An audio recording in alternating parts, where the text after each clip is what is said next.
Chapter 13. Han heard the whine of servomotors over the moan of wind. From where he lay, mostly buried by the mound of snow he had scraped up on his landing approach, he could see Bolux draped belly up over a low snowbank. The halves of the droid's chest plastron opened up and outward. Blue Max's vocoder blustered. "Hey! Let's get moving, we're not out of it yet." A drift to Han's right sloughed and erupted. Chewbacca appeared, spitting out snow and rumbling an acid remark to the diminutive computer module. "No, he's right," Han groaned to his partner. He raised himself on unsteady arms and gazed up the slope, foggily curious about whether his head was actually going to fall off or if it simply felt that way. A bobbing column of lights was wending its way down the snowfield from the survivors' base. Their former captors were in hot pursuit. The short circuit's right on the money, folks, everybody up. Han thrashed and floundered in the snow for a moment, then pulled himself to his feet and began beating his hands together to bring some sensation back. Hasty was also struggling up. Han caught her hand and pulled her to her feet. She ran over to see to Badur. Chewbacca had just reclaimed his bowcaster and bandolier from Skinks, whom he had dug free. The Wookiee growled his gratitude, patting and stroking the Rurian's woolly back in a gruff gesture of thanks. Hasty was chafing Badur's hands and wrists, trying to get him upright. Han moved to help and saw that the tip of the old man's nose and patches on his cheeks were whitened. "He's getting frostbite. On deck, trooper, time to depart the area." They pulled him up. Meanwhile, with Chewbacca's help, Bolux was once more upright. Counting heads before striking off, Han spied Skinks bent over the gong, which had fallen face up, a flattened dome in the snow. The Rurian was making minute examination of the whorls and patterns on the ancient metal, laboring to see in the light of moons and stars.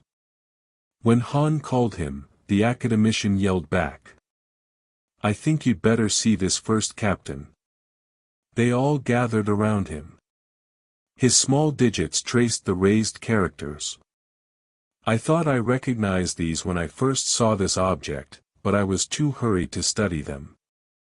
All these, a splay of digits indicated groups of characters, are technical notations and operating instructions. They have to do with pressure equalization and fastening procedures. "Then it comes from a hatch," Badur concluded, his muffled voice coming through hands cupped to thaw out his cheeks and nose. "Some kind of decorative facing off an airlock hatch, a big one." Skinks agreed. "A peculiar and rather ostentatious appointment, but that is the case. Those several larger characters there in the center give the vessel's name." He turned bulbous red eyes to them. "It's the Queen of Ranrun." In the middle of a tumult of voices, human, non-human and electronic, Han stood imagining the treasure of entire worlds. Though cold, near exhaustion, pursued and starved, he suddenly found himself charged with limitless energy and a dramatic determination to live and to claim the Queen's wealth. They were interrupted. Han's thoughts and the confused conversation springing from Skink's revelation were cut short by a long note sounding in the night, a wail from a hunting horn or other signaling device. That brought them all up short. The bobbing lights of the pursuing survivors' column were now well down the slope. Now and then one would drop from the line and disappear, as its bearer lost footing on the treacherous snowfield and fell tumbling. Led by Han, the escapees set out in a staggering string, helping one another as well as they could. Fortunately, the snow wasn't very deep. They reached down to scoop up handfuls of the stuff to melt in their mouths, trying to relieve the dehydration of their captivity. Beating his gloved hands together, Han considered what the hatch cover might mean. Were the survivors guarding Zim's treasure in their mountain warren? What had become of the Queen of Ranrun? Hasty caught up to him in the struggling line of march. "Solo, I've been doing some thinking. The congregation back there isn't just tooting their horns to hear the echoes and let us know they're coming. I think they have patrols out and are calling the forces out on us." He stopped, deriding himself for having been preoccupied with the treasure. Hasty repeated her reasoning to the others. "We're not too far from the snow line," Badur observed. "Perhaps that's the limit to their territory." Han shook his head. "We messed up church for them and left quite a few of them in some pain. They're coming for blood and they won't stop just because the snow does. We'd better take up a better formation. Chewie, walk the point." The Wookiee padded off quietly. Cold and snow didn't bother him. Protected by his thick pelt, he slipped off, keeping to the cover of the increasingly frequent rocks and boulders. The others followed more slowly in his wake, slowed because they were bereft of his giant supportive strength. But within minutes the Wookiee was back to draw them down into the cover of a particularly large boulder and tell Han, in quick gutturals, what he had encountered. "There are more of them, coming up this way," Han translated. "Chewie thinks we can hide here and wait them out. When they're past, we go on. Still and quiet everybody." They waited for oppressive minutes, straining to make no noise, no shift of position or other movement that might betray them. Han slowly turned his head to check the progress of the survivors from their base. The lights had made their way to the gentler part of the slope and fanned out for a ground search. There was a slight sound, the smallest movement of rock and crunch of ice. Everyone tensed. A shape moved stealthily into view, keeping to available cover.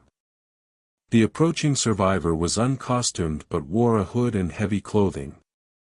The scout's head turned slowly, searching the area carefully as he went. Moments later another sentinel appeared, farther across the valley on a parallel course. Han thought he understood. The valley widened abruptly from here, and a few sentries, farther along, might not be able to stop the escapees from getting past. The sentries kept moving warily. When they were well past the escapees' position, Han, using hand touches to alert his companions and dictate the order of march, slipped out from behind the boulder. The servomotors of Bolux's body were smooth and quiet, but sounded unbearably loud to Han. He could only hope the sound didn't carry over the wind and other noises in the night. They had wound their way among the rocks for another half-kilometer and gotten out of sight of the snowfield, and Han had just begun to let himself believe they were clear, when a yellow heat beam flashed out of the night. It scored on a rock 2 meters to Bolux's right, throwing up sparks and globs of molten mineral. Chill, shivers, frozen feet and caution were forgotten. Everybody scattered for cover. Hasty brought her disruptor pistol up for a return shot, but Han whispered, "Don't. He'll pick up your position from the flash." Anybody see where the shot came from? Nobody had. Then sit still. When he fires again, we'll nail him. Aim for the point of origin. Solo, we haven't got time to sit here, Hasty rasped fiercely. Then start tunneling, he suggested.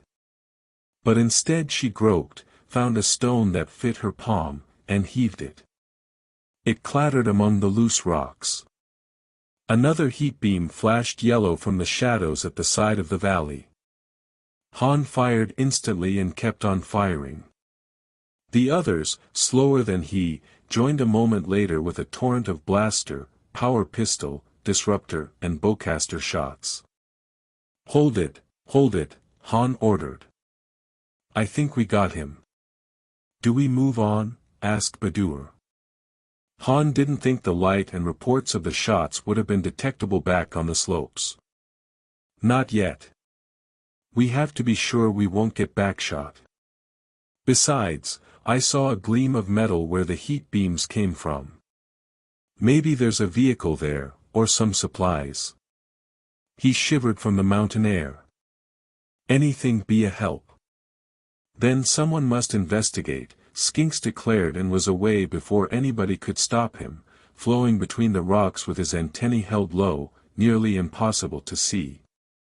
"I'll have to warn him about those heroics," Han thought. "He's come a long way." To break the tense silence he whispered to Badur, "See what happens. First you go off metal chasing to get our weapons back, and now Skinks figures he's the valiant warrior." The old man chuckled softly. "The guns came in handy, didn't they? Besides, it gave Chewbacca a chance to pay back his life debt." Han blinked. "That's right." "Hey, what do you mean, Chewbacca?" "We both came back for you," Badur only laughed. Just then Skinks called over excitedly, "Captain! Over here!" They went, slipping and stumbling with haste but still keeping low. They came to an overhang of rock, having to duck to pass under it. From the black regions within issued Skinks's voice. "I found a glow rod, Captain Solo. I'll turn up the rheostat a bit." A faint glimmer showed them the Rurian's face. He had found a low wide cave that reached in farther than they could see. The body of the single sentry was sprawled in death, hit by several of their blasts. But what excited Skinks was what had been under guard there. "Look, a cargo lifter." Han took the glow rod. "Hover raft of some kind." He climbed into the open cockpit of the flatbed aircraft. "Looks like it was on downtime. There are a lot of burned-out components on the floorboards, and the control panel covers are still off." He brightened the glow rod. There were two more hover rafts nearby, access panels open, gutted and cannibalized for the parts that had gone to repair the first. Han slid the notched hover bar down, the craft rose a bit. He flicked controls, the board was clear. "Hop in, my meter's running." They rushed to comply, ducking to keep from bumping heads on the cave ceiling. With one foot on a mounting step, Badur paused. What was that? They all heard it, the sounds of running, voices and the clatter of weapons. "Hot pursuit," answered Han. "No time to punch tickets, folks, stay gripped." He rammed up the impeller control, red zoning the engine. The hover raft shot out of the cave, nearly losing Bolux, who had been in the process of boarding. Badur and Chewbacca dragged him aboard. The survivors were closer than Han had thought. They had assumed positions around the cave and were closing in on it. The hover raft zoomed from the cave near ground level, engines complaining.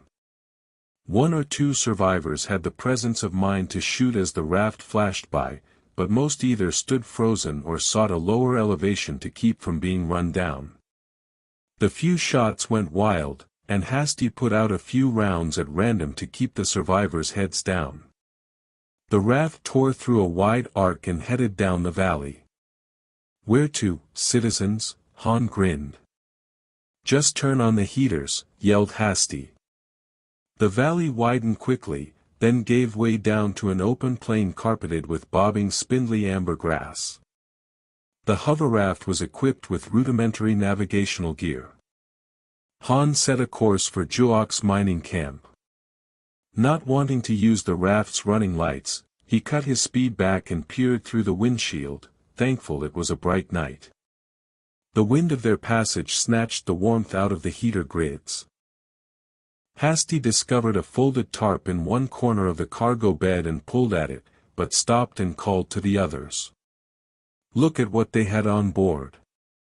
Han couldn't turn from his steering, but Chewbacca, sitting next to him, pulled a handful of the tarp over the back of the driver's seat. Carefully fastened to the tarp were strands of plastic, meticulously fashioned to look like the ambergris of the plains. A camouflage cover. "This crate comes equipped with an aerial sensor too," Han noted. With a little warning and time to cover up, this thing would be just about impossible to spot without first-rate equipment. And the cave had been big enough to hold more rafts like this one. But that left the question of how a group of primitives like the survivors, on a Bakety planet like Delalt, had set up an operation like this. Han slowed just enough for Chewbacca to wrestle the collapsible canopy into place. They crowded onto the short couches of the cramped pilot-passenger compartment, lit by the glow of the dashboard instruments and Bolux's photoreceptors. Outside, the moons and stars lit a sea of waving grassland as it blurred under the raft's darkened bow. Eventually the heaters made some headway, and Han opened his flight jacket. Badur sighed. If that was the Queen's log recorder disc back there, we can write it off. The antenna mast destroyed it completely. Han posed the question, but how did the survivors get it in the first place? I thought it was back in the vaults. They were talking like it's been theirs all along, Hasty put in, shifting in a futile attempt to find more room between Bolux and Badur in the back seat. Skinks, in his best classroom voice, chimed in. The facts, as we know them, are as follows. Lanny somehow obtained the log recorder disc and deposited it in a lockbox in the vaults. She evinced an interest in the mountains. Juok discovered her secret, or some part of it, and killed Lanny in trying to obtain the disc. And, here were the survivors with either the same disc or one identical to it. Now Lanny was a pilot, flying freight and operational missions, isn't that right? Suppose she happened to be airborne when the survivors were holding one of their outdoor ceremonies, and either traced their signal or saw the light. Han nodded. She could have landed somewhere, scouted and bagged the log recorder. He trimmed the craft and corrected its course a bit. Hasty agreed. She could have. Dad taught her to fly, and a lot about wilderness survival and reconnaissance. Badur picked up the thread. So she put the disc in the lockbox and stopped off across the lake to see if she could detect a bounce or signal leakage, or find out anything about the survivors' base, or if she'd stirred them up. I bet the treasure's back there under the mountain. They rode in silence for a time. Then Han spoke. That would only leave two questions, how to get the Falcon back, and how to spend all that money. Han's best efforts failed to nurse much speed from the antiquated raft. He kept the airwatch sensor on, depressed as low to the horizon astern as possible, but he detected no pursuit. He was still unsatisfied, having come up with no conclusions as to what the survivors had been doing with those cargo craft, what the hatch face off the Queen of Ranrun actually meant, or how it was all connected with the treasure. Delalt's sun set off a purple dawn, grassland disappeared under the hoverraft's bow. They had nearly crossed the basin of grassland formed by a curve in the mountain range and were bearing toward the mining camp when Bolux leaned over the driver's seat and said, "Captain, I've been making communication monitoring sweeps as you ordered, listening for activity on the survivors' frequency." Han immediately became anxious. "Are they on the air?" "No," answered the droid. After all, their antenna mast was destroyed. "But I also checked other frequencies mentioned in Skinks's tapes, and I've found something peculiar. There are transmissions on a very unusual setting coming from the direction of the campsite. They're odd because, although I can't pick them up clearly, they appear to be Cyber Command signals." Han's brow furrowed. "Automata Command signals, mining equipment?" he asked the droid. "No," answered Bolux. "These aren't the usual heavy equipment patterns or industrial signals." Badur turned the raft's commo rig to the setting Bolux had been monitoring but was unable to pick up anything clearly. Taking a bearing from the droid, Han changed course minutely and made a slow approach toward the mountains. Setting the airwatch sensor to full scan, he readied Chewbacca and the others to pull the camouflage tarp over the raft at a moment's notice. He came in slowly, taking his direction from the droid. They had already walked into one trap by investigating signals and, though it was important that they find out what these new ones meant, Han had no intention of being ambushed a second time. He lowered the raft's lift factor until it was bending the grass down, barely clearing the ground. "Signal strengthening, Captain," advised Bolux. They were approaching a rise in the plains, a ripple in the landscape preliminary to the sloping of the mountains. Han settled the hover raft in behind the rise and got out of the craft. Parting the grass delicately, he and Chewbacca belly crawled to the crest to have a look. Less than a kilometer away the foothills began. Han squinted through his blaster's scope. "There's something down there, where that gully comes down to the plain." The Wookiee agreed. They withdrew with care and told the others what they had seen. Sunrise was near. "Skinks and Hasty, take lookout on the rise," Han directed. "Bolux and Badur, guard the raft. Chewie and I will move in, you all know the signal system. If you have to get out, at least you've got a boat now." None of them made any objections, though Hasty looked as if she wanted to. The Millennium Falcon's captain and first mate split off to the right and left of the rise, moving stealthily through the tall amber grass, each of them keeping careful count in his mind. They had worked together so often that they automatically orchestrated their moves, without benefit of chrono or signal. Han swept left, approaching the anomaly in the terrain that had attracted his attention. As he had thought, the lumps at the base of the foothills were a cluster of camouflage covers, a little too sudden and consolidated to be a part of the landscape. He saw no sentries or patrols, no surveillance of any kind, and so changed course to his right. He heard something in the grass that might have been a small insect's buzz. The sound scarcely traveled a few meters. Han assumed his partner's signal had been sounding for a while. He homed to it, parted a tuft of grass, and met his co-pilot with a grin. They talked in quick hand motions. Chewbacca's recon had yielded the same results as Han's, with one addition: there was a guard, evidently a survivor, walking a slow post. They made their plan and moved forward again. Han's first inclination was to use the stun gun carried by Badur, but there was too much chance that someone would hear the discharge or see the blue light of the shot. The sentry was dressed in common Dalatian mode rather than in survivor garb. He strolled along his circuit carelessly, armed with a Kel Mark II heavy assault rifle. He carried the Kel at a sloppy shoulder arms. Like sentries in most of the places Han had ever seen, the man was convinced that nothing would happen and that he was walking guard for no good reason. He sauntered past, thinking thoughts of no great consequence, which was just as well. Those idle thoughts were dispelled a moment later when a hulking shape rose out of the grass behind him and expertly tapped him behind the ear with a bowcaster butt. The guard fell face first into the grass. Han retrieved the heavy assault rifle, and the two partners made a hasty scout of the area. There were no more guards, but the thing that had attracted Han's attention through the blaster scope proved most interesting.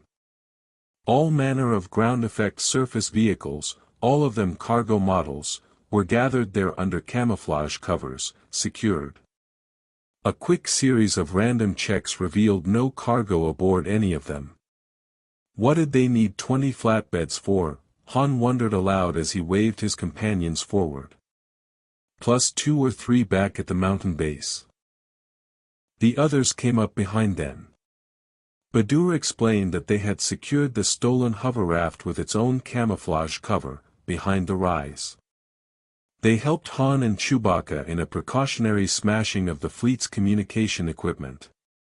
None of them could come up with a plausible reason for the strange gathering of craft either. "There's a gully leading up into the foothills," Han said, jerking his thumb. "How far are we from Juok's mining camp?" "Straight up that way," Hasty told him, indicating the gully. "We can work our way along a few ridge lines and we'll be there. Or, we could go along the valley floors and washes." Han hefted the Kel rifle. "Let's move out now, we'll all go. I don't want to leave anybody behind in case we get a break and get the Falcon back. We can raise ship right away." They started into the foothills, eyes darting nervously for any sign of ambush. Bolluck's monitoring picked up no evidence of sensors. The gully's floor had been sluiced by rains down to hard stone, scored and chewed as if heavy equipment had passed over it. They had seen no track or tread marks on the plain, but the resilient grass probably wouldn't have held them. Bolluck's reported that the automata command signals were much stronger now. They're repetitive, the droid informed them, as if someone is running the same test sequence over and over. The gully cut through the first two ridges and gave out on the next, the highest they had reached. The ground here was all rock, still showing signs of the passage of what Han assumed to be machinery. That the survivors had some special interest in Juok's camp was obvious, it remained to be seen if it had to do with the treasure. But uppermost in Han's mind was recovery of the Millennium Falcon. They topped the ridge, advancing at a low crawl, to look down into the valley below. Hasty gasped, as did Skinks with a sound like a subdued hiccup. Bolluck gazed without comment, less surprised than the others. Han's and Chewbacca's mouths hung open, and Badur whispered, "By the Maker." Now the fleet of cargo craft, the marks on the stone gully floor, the gist of the survivors' ceremony, even the huge chamber in which they had been imprisoned, all made sense. These monolithic stone slabs set deep in the mountain warren weren't tables, runways, or partitions. They were benches. And below were gathered the occupants that sat on those benches, at least 1,000 of the bulky war robots built at the command of Zim the Despot. They stood immobile, broad and impassive, mightily armored man-shaped battle machines half again Han's height. They gleamed with a mirror-bright finish designed to reflect laser weaponry. Survivors moved among them with testing equipment, running the checks Bolluck had detected. "These are the ones," Skinks whispered gleefully. "The 1,000 guardians Zim set on board the Queen of Ranrun to look after his treasure. I wonder how many trips it took to ferry them all out here. And what are they here for?" "The only possible reason's over there," replied Hasty, gesturing with her chin, raising up on her elbows. From their vantage point they could see Juok's mining camp, which straddled two sides of a great crevasse. The barracks, shops and storage buildings were on one side, the kilometers-wide mining operations site on the other, the two connected by a massive trestle bridge, left from old Dalalshan mining efforts. The camp seemed to be operating as usual, its heavy equipment tearing away at the ground. And on the side of the site, Han saw something that nearly made him whoop out loud. He pounded the Wookiee's shoulder, pointing. There, the Millennium Falcon sat on her triangle of landing gear. The starship seemed intact and operational. But she won't be, Han caught himself up short, if those ground-pounders of Zim's get at her. At that moment there was a flurry of activity among the survivors below. Their testing sequences were done. They scurried out from among the irregularly placed robots and gathered at a gleaming golden podium that had been set up on one side of the valley.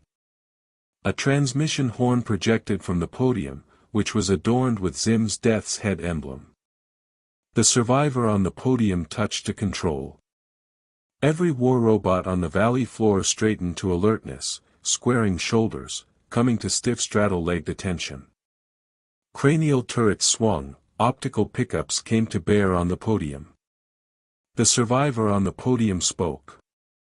"He's calling the Corps commander forward," Skinks explained in a muted voice. "I know that man on the podium," Hasty whispered slowly. Then more quickly, "I recognize the white blaze in his hair. He's the assistant to the steward of the treasure vaults." From the masked robot stepped their leader, identical to the others in his corps, but for a golden insignia glittering on his breastplate. His rigid, weighty tread shook the ground, the epitome of military precision, his movements revealing immense power. He halted before the podium.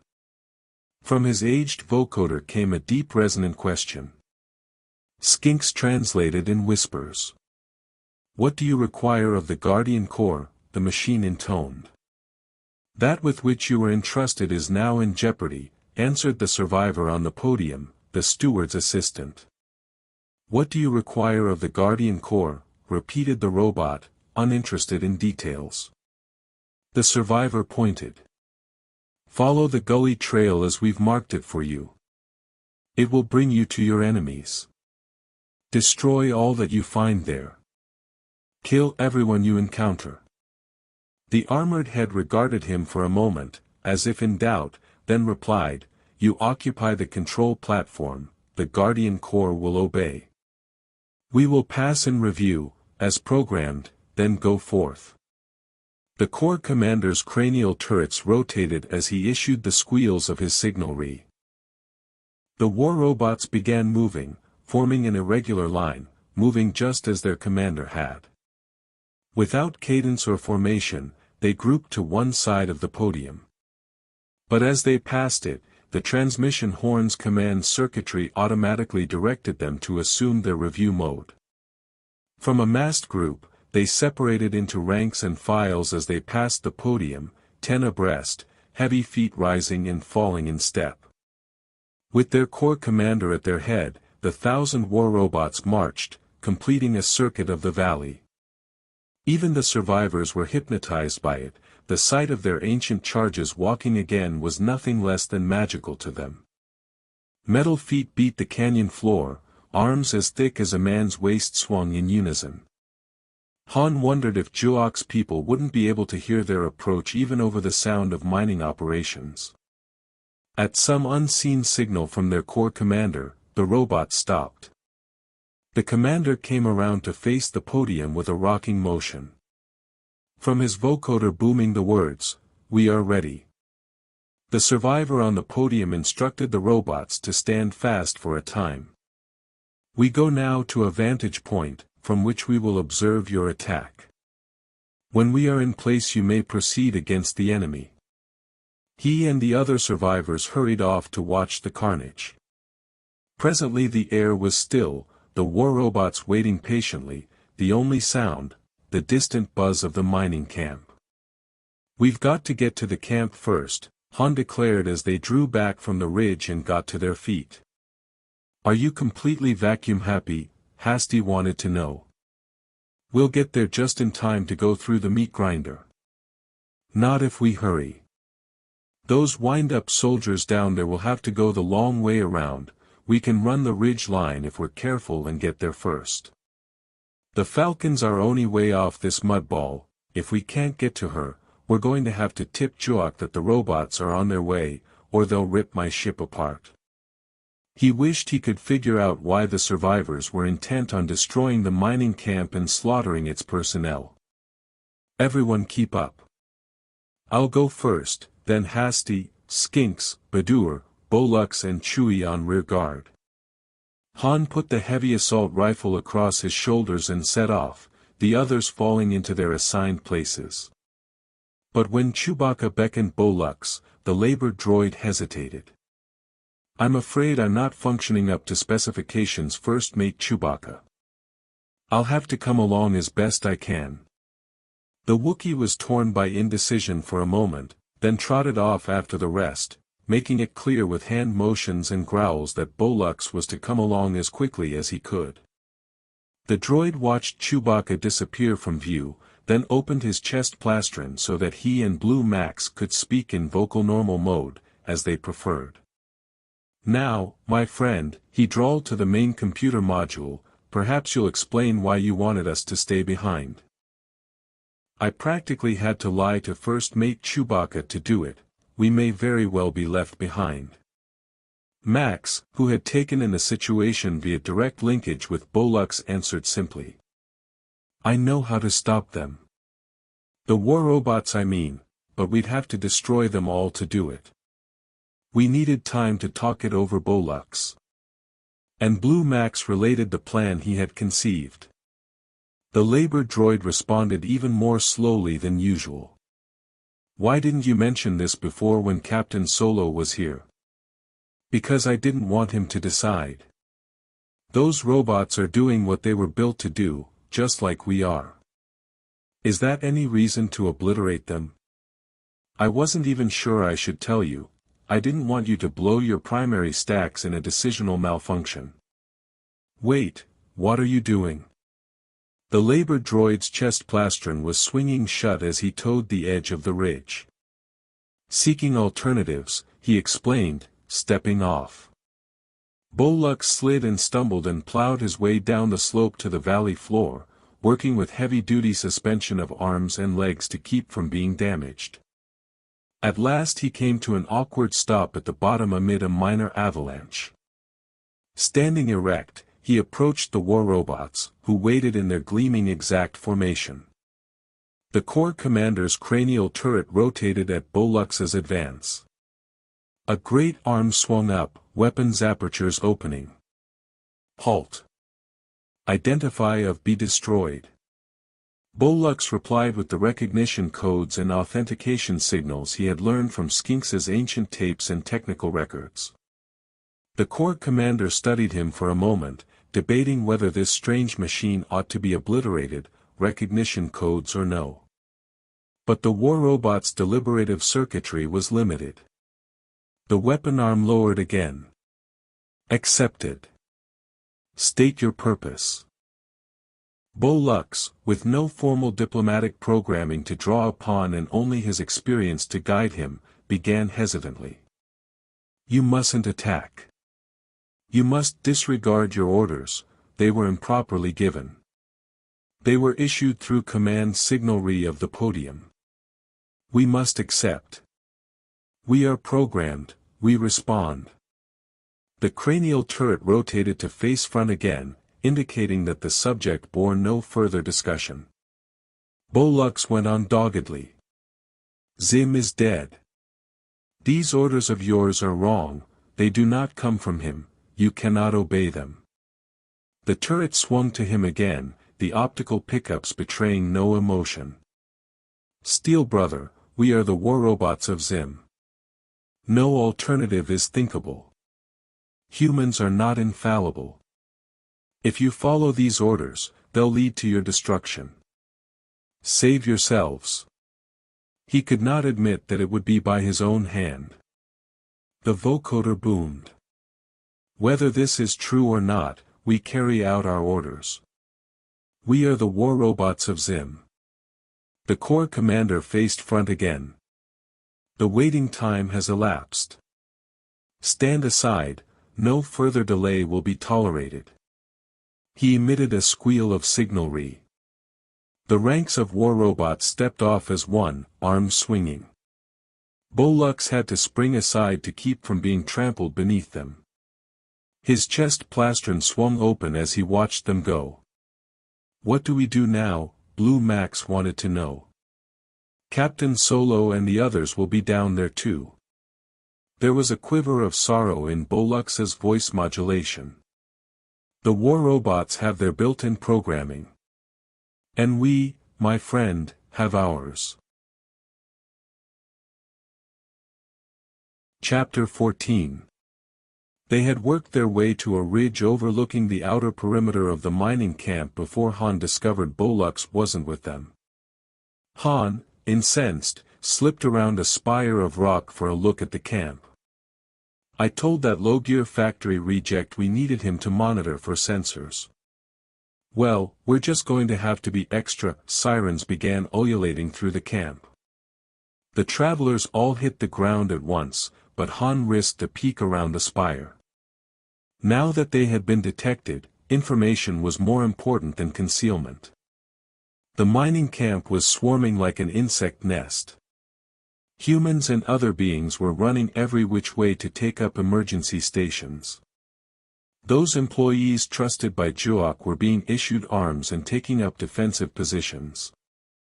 Contract laborers were ordered by their overseers to retire across the bridge to the isolation and effective confinement of the plateau barracks area.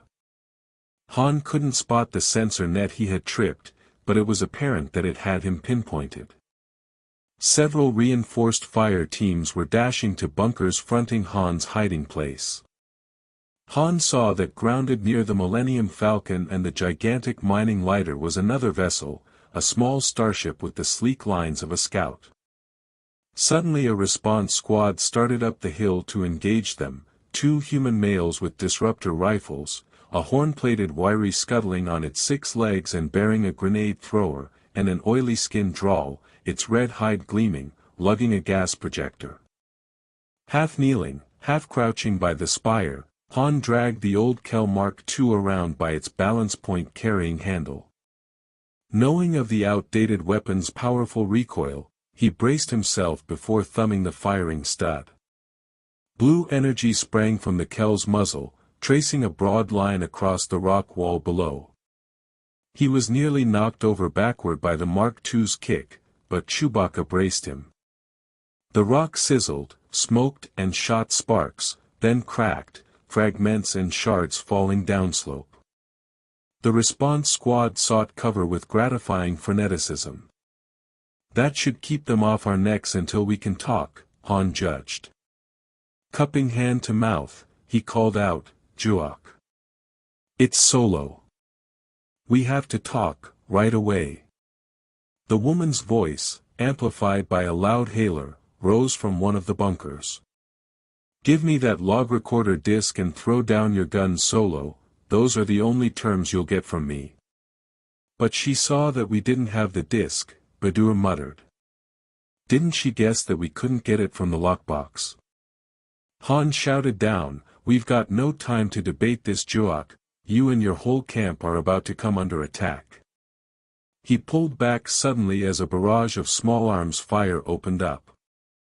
Huddling back from it, the travelers clutched their heads in protection while energy and projectile-searching fire probed the hillside. Rocks bubbled and exploded, shrapnel and splinters flew while explosive concussion battered their ears. "I don't think she's going to be reasonable about this," predicted Badur.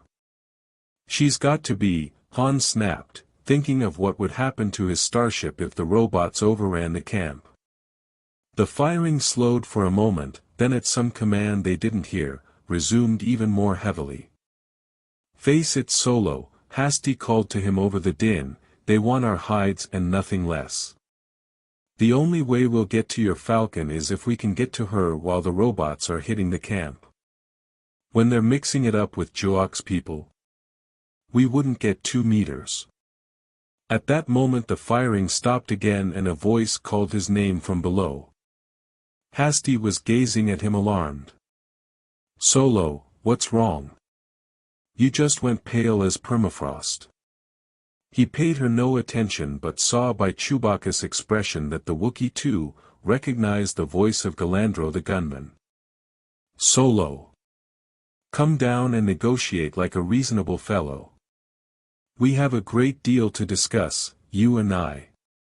The voice was calm, amused. Han realized that sweat was beginning to bead his brow despite the cold. A sudden suspicion hit him, and he threw himself up into the clear for an instant, just enough to ease the Mark II's barrel over the crest. The response squad was on the move and another was rushing to link up with it. Han thumbed the trigger and hosed the barrel back and forth randomly. The heavy assault rifle was a product of Draw 3, made for the heavier, stronger inhabitants of that world, with its standard plus gravity. The Mark II's recoil forced him back a second time, but not before the play of its extremely powerful beam drove the advancing squads to cover once more. "Spread out along the ridge or they'll outflank us," Han ordered. His companions hurried to comply as Galandro's voice came again. "I knew you wouldn't have died in something as foolish as that uneven ship-to-ship action back at the city, Solo. And I knew the Millennium Falcon would draw you here in time, no matter what. You know just about everything, don't you?" Han riposted. "Except where that log recorder is. Come, Solo, I've struck a bargain with the delightful Juak here. Do the same, don't make things difficult. And don't make me come up there after you. Come on, what's stopping you, Galandro? There'll be nothing left of you but those little mustache beads." Chewbacca and the others had taken up sniping at the response squads, pinning them down for now, but Han was worried about the armed aircraft in the mining camp. The thought had no sooner formed, than scanning the sky, he saw a quick, dangerous shape swooping down at them. Everybody down. The spaceboat, twin to the one that had been destroyed in the city by the lighter, made a quick preliminary pass at the ridge, its chin pod spitting. Anti-personnel rounds threw out clouds of flechettes. Han could feel the craft's afterblast as it darted by. He raised his head to see what damage it had done. By some fortune the first pass, being hasty, had resulted in no one's being hit. But they were badly exposed there on the ridge, the next pass might well finish them all. Han pulled the heavy assault rifle to him with a grunt of effort, pushed himself upright, and rushed out into the open on the back side of the ridge. At the camp below, Galandro conferred with Juok. "Madam, recall your boat, I'll trouble you to remember our deal." He spoke with a hint of impatience, as close to emotion as he ever let himself come. "Solo is mine, not to be killed by air attack."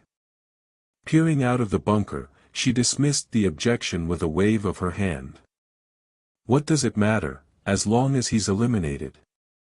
My brother's using anti-personnel rounds, the log recorder won't be damaged." The gunman smiled, reserving his retaliation for a more convenient moment. He touched up his mustachios with a knuckle. "Solo is well armed, my dear Juok. You may be surprised at his resourcefulness, as may your brother." Han raced over the open ground, keeping one eye out for available cover. Though hindered by the weight of the Mark II, he adjusted it for maximum range and power level as he ran. He had thought about handing the weapon over to the Wookiee to let him shoot at the boat, but the Falcon's first mate had little liking or affinity for energy weapons, preferring his bowcaster. Han heard the boat begin its second pass. Juok's brother, Raul, dove at the exposed fleeing man. Han threw himself into a trough-like depression in the rock, the Mark II clattering down next to him. The boat flashed past, so close that Han was in the dead area between the gun's fields of fire. Flechettes burst in long lines to either side of him. Raul flashed off, adjusting his weapons for a final pass. Han got up, braced the Mark II's butt plate against the rock, and fired. Still the heavy assault rifle's recoil made it jump and turn. The boat was out of range before he had come anywhere near it, and now was banking for a pass that was sure to find its target. Han hitched himself around the stone trough and pulled the Mark II's bipod legs down. He had only one more trick left, and if that didn't work he'd have no more worries about treasure, Galandro, or the Falcon. Resettling so that his knees and the small of his back were higher than his shoulders, he wrestled the Mark II around and rested it on the incline of his legs. He set his feet against the bipod legs, holding the weapon tightly to steady it. He squinted upward through the heavy assault rifle's open sights. The boat came at him again. He bracketed it in the sights and waited until he heard the first concussion of Raul's fire. Then he opened up, bracing the bucking Mark II with hands and feet, holding it fairly steady for the first time. The boat's pilot recognized his danger too late. An evasive maneuver failed and the heavy assault rifle's full force caught the light boat, tearing a long gash in the fuselage. Control circuitry and power panels erupted and a gaping hole appeared in the cockpit canopy. The boat wallowed and shook, out of control, and disappeared in a steep dive, trailing smoke and flame. A moment later the ground shook with impact. Raul, Juok screamed to her dead brother as she clawed her way out of the bunker. The boat had exploded on impact, scattering burning debris over a long wide swath of ground. Galandro caught her arm. "Raul is gone," said the gunman with no particular sympathy. "Now we will do this thing as we originally agreed. Your ground forces will encompass Solo's position, and will force him out into the open and capture him alive. She wrenched her arm away, seething with rage. He killed my brother. I'll get solo if I have to blow these mountains apart. She turned and called out to her enforcer, the hulking egacy who stolidly awaited orders. Get the crew to the load lifter and warm up main batteries. She was about to turn from him when an unfamiliar sound, rising over the fury of the boat's destruction, made her pause. What's that? Galandro heard it too, as did egacy and all the others in the camp. It was a steady beat, shaking the ground, the pounding of metal feet. The column of Zim's war robots appeared at a spot farther along the mining camp's perimeter, having finished their roundabout march from their mustering place. They came in glittering ranks, arms swinging, unstoppable. When their corps commander gave the signal that freed them from lockstep, they spread out across the site to begin their devastation. Juok stared in astonishment, not quite believing what she saw. Galandro, fingering one of the gold beads that held his mustache, tried to remain calm. So, Solo was telling the truth after all. Up on the ridge, Chewbacca hooted to the exhausted Han, indicating the camp. Han wearily moved to the ridge and joined his companions in looking down on a scene of utter chaos. Their own presence had been forgotten by the response squads, fire teams, and other camp defenders. The war robots, faithful to their instructions, moved to obliterate everything in their path. First to feel the battle machine's power was a domed building that housed repair shops. Han saw a robot smash through the dome's personnel door while a half-dozen of his comrades set to work wrenching off the rolling doors. Pieces of Locke's lab gave way like soggy pulp, and a group of Zim's perfect guardians moved into the dome, demolishing work areas and heavy equipment, ripping down hoisting gear, and firing with the weapons built into their metal hands. Heat beams and particle discharges flashed, throwing weird shadows within the dome. The building flared, pitted in a score of places. The robots' fire lanced the dome, probing the sky. More of them pressed in to tear apart everything they encountered. It was the same elsewhere in the vast mining site. The war robots, with their limited reasoning capacity, were taking their orders literally, devoting as much attention to devastating buildings and machinery as to attacking camp personnel. Whole companies of the war machines were moving among the abandoned mining autohoppers and land gougers, tow motors and excavators. The robots blasted and sprayed fire everywhere, making full use of their tremendous strength. One of them was sufficient to reduce a small vehicle to rubble in moments. For larger equipment, groups cooperated. Tracks were wrenched from crawlers, whole vehicles lifted off the ground, their axles snapped, wheels ripped off, cabs torn loose, and engines yanked out of their compartments like toys. A battalion moved toward a barge shell that contained the latest shipment of refined ore. The robots tore into it, swinging and firing, wrecking everything they encountered and hurling the pieces aside.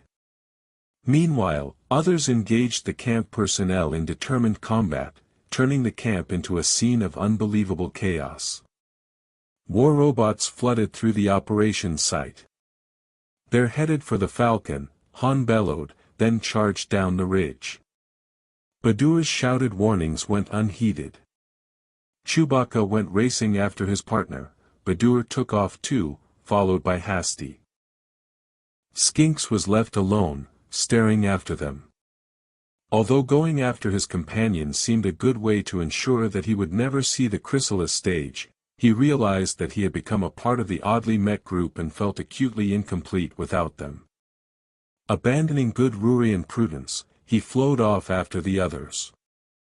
At the bottom of the slope, Han found his way blocked by one of the robots. It was just finishing demolishing one of the bunkers, kicking the fusion-formed walls to bits and hurling the larger chunks easily. The robot turned on him, its optical lenses extending a bit as their focal point adjusted. It lifted and aimed its weapon hand. Han quickly brought up the heavy assault rifle and fired point-blank, knocked back several steps by the sustained recoil. His fire blazed blue against the mirror-bright chest. The machine itself was driven back a step with an electronic outburst and was ripped open. Han moved his aim up to the spot where the cranial turret was joined to the armored body. The head came off, flying apart, smoke and flame gushing from the decapitated body. Han shot it again for good luck and the Mark II's beam came only faintly, the weapon was virtually exhausted. But it served to topple the robot, which landed with a resounding clatter. More war robots were reaching that part of the camp. Chewbacca descended to level ground, trailing dust and tumbling pebbles, just as another machine came at Han. The Wookiee threw his bowcaster to his shoulder and aimed. But his fire bounced off the robot's hard breastplate. He had forgotten his weapon was still loaded with regular rounds rather than with explosives. Han threw aside the useless assault rifle and drew his blaster, setting it for maximum power. Chewbacca stepped back, removing the magazine from his weapon and taking one of the larger ones from his bandolier. Han stepped in front to cover him in a stiff-armed firing stance. He squeezed off bolt after bolt, deliberately and with great concentration, into the approaching robot's cranial turret. 4 blaster rounds stopped the machine just as it fired in response. Han ducked the heat beam that split the air where he had stood. As the robot fell, the beam traced a quick arc upward. Defenders that were sufficiently well armed were putting up stiff resistance with rocket launchers, grenade throwers, heavy weapons and crew-served guns. Living beings and war machines were reeling back and forth in a storm of energy discharges, bullets, shells and fire. 4 robots lifted the reinforced roof off a box-like hut as the men defending it fired frantically. Using a chattering quad gun, the men's shots kicked up enormous clots of ground and blew away segments of the machines even as they attacked.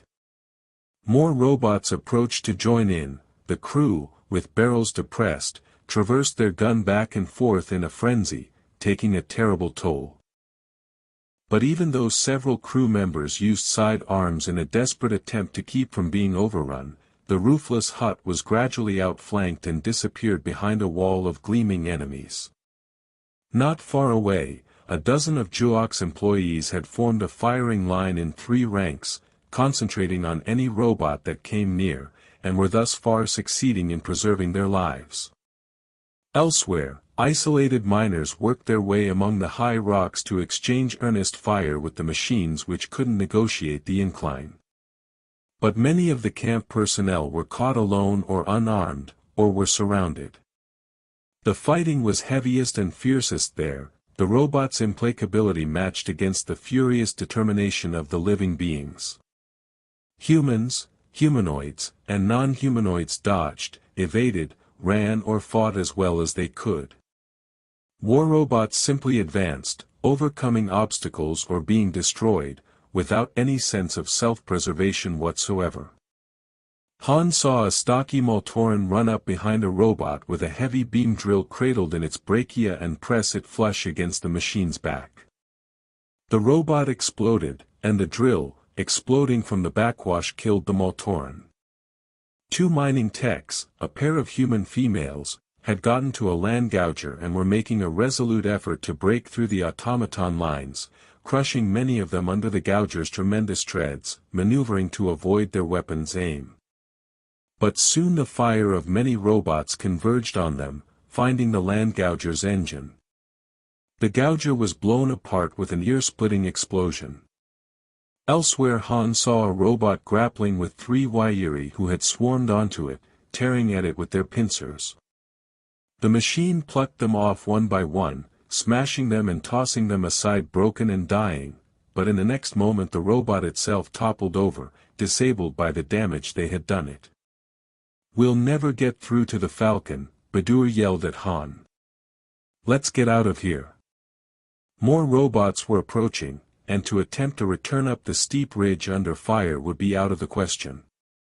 The old man proposed, "We can withdraw across the bridge and take shelter in the barracks area." Han glanced across the crevasse. It's a dead end, there's no other way off that plateau. He considered blowing the bridge behind them, but that would take the Millennium Falcon's guns or those of the lighter. The latter ship was herself under attack.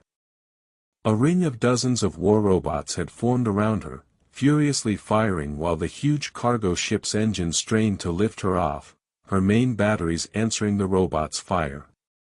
Many of the robots' weapons were silent, their power exhausted, but more of the machines were gathering around the lighter every moment. Though the vessel's salvos wiped out 5 and 10 robots at a time, sending them flying in heaps of tangled liquefied wreckage, Zim's machines kept clustering to her, weapons hands blazing, standing their ground. Soon hundreds were massed there. Others turned their attention to Galandro's scout ship, cutting swaths in her hull. The lighter rose unsteadily, her shields glowing from the concentrated fire, her heavy guns raking back and forth. Just at the moment it seemed she would reach safety, one of her aged defensive shields failed. After all, the lighter was an old industrial craft, not a combat vessel. The ship became a brilliant ball of incandescence, showering torn hull fragments and molten metal into the crevasse. The detonation knocked combatants, living and machine both, to the ground. Han was on his feet again in an instant, charging toward the Falcon with his blaster in his hand, determined that the same thing would not happen to his beloved ship. So was someone else. Across the battlefield a ring of war robots was closing in on the converted freighter, preparing to demolish her, their arms raised and weapon apertures open. Others were shoving the wreckage of Galandro's scout ship toward the brink of the crevasse. Another machine, far smaller than they, blocked the way to the Millennium Falcon, seeming fragile and vulnerable. Bolux's chest plastron was open, and Blue Max's photoreceptor gazed forth. From his vocoder tumbled the signals learned from tapes shown him by Skinks, amplified by the gear Bolux had cannibalized from the podium. The advance stopped, the war robots waited in confusion, unable to resolve the conflicting orders. The Corps commander appeared, the death's head insignia of Zim gleaming on his breastplate. He loomed over Bolux. "Stand aside, everything here is to be destroyed." "Not this vessel," Max told him in the command signalry. "This one is to be spared." The towering robot studied the two-in-one machines. "Those were not our orders." Max's voice, directed through the podium's scavenged horn, was high. "Orders may be amended." The thick arm came up, and Bolux prepared for the end of his long existence. But instead a metal finger indicated the Falcon, and the command came, "Spare that vessel." With signals of acknowledgement, the other war robots moved on. The Corps commander still regarded the labor droid and the computer module. "I am still not sure about you two machines." "What are you?" "Talking doorstops, if you listen to our captain's opinion," offered Blue Max. The Corps commander stood stock-still in surprise. "Humor? Was that not humor? What have machines become? What kind of automata are you?" "We are your steel brothers," Bolux put in. The Corps commander made no further comment, but continued on his way. The waves of robots had thwarted Han's effort to reach his ship. One stepping over the ruins of a crew-served gun and its slain crew, advanced toward the pilot. Han was looking elsewhere, helping Hasty fire blaster and disruptor shots at a machine approaching from the opposite direction.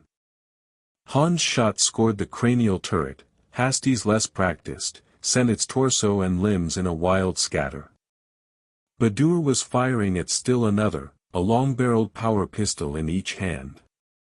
Chewbacca stepped into the path of the oncoming robot and triggered his bowcaster. Its stave straightened and the explosive quarrel detonated against the robot's chest armor, holding it but not stopping it. The Wookiee held his ground, jacking the foregrip of his bowcaster and firing twice more, this time hitting the robot's head and midsection. The machine came on relentlessly.